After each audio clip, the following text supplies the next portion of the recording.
Jess McIntosh of Emily's List, which is an organization devoted to electing pro-choice women and also has endorsed Hillary Clinton. I want to play you, Jess, get a response to this, because it's broader than Hillary Clinton. It's almost like, it's like he's embodying an online men's rights activist. Here is Trump talking about how women have it easier. Take a listen. All right. Basically, he says, I mean, all the men were petrified to speak to women anymore. We may raise our voice. The women get it better than we do, folks. This strikes me, actually, Jess, as something that's going to be a defining theme of this campaign because Donald Trump wants to make it a theme. Yes, I mean, he seems like he is absolutely compelled to go into this strange gender place that he knows brings him down in the polls. I think at this point, we have to take that this is part of his strategy. Alienating women is a part of his strategy. I don't see how it can be beneficial tactically to do that, but that is what he is absolutely committed to doing. You don't get to 7 in 10 women having very or somewhat unfavorable opinions of you with just Democrats.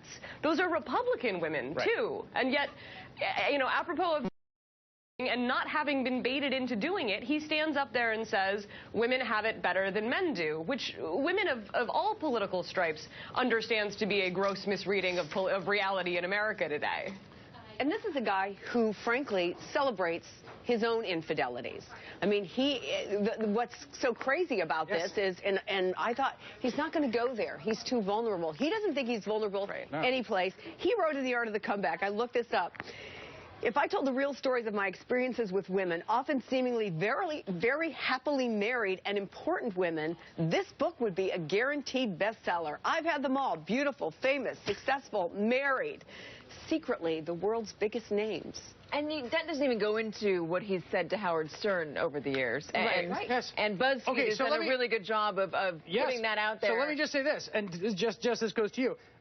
The other theory, you know, we're talking about the strategy. I mean, I think Katie makes a great point about how good he is at sort of playing to the room, right? So he's playing to a certain kind of room. He's giving that room what they want to hear. It's this kind of thing. Of course, it plays outside the room. There's an idea of this being strategic.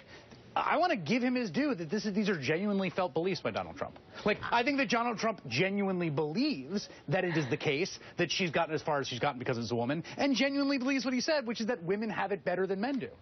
I mean, if he does, then he does. Good for him. He has somehow missed the entirety of American reality. I think women of all political stripes, and like ending gender discrimination in pay is a really big issue for Republican women.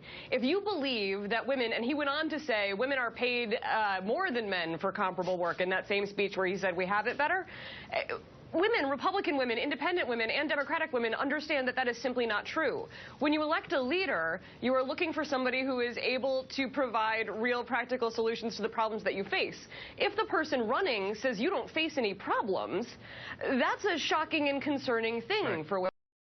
It's going to be really tough for him to win them over if he not only won't provide a solution, doesn't agree there's a problem. All right. Jess McIntosh, I'm going to come back to you in a second, but Jess McIntosh, thank you much for joining.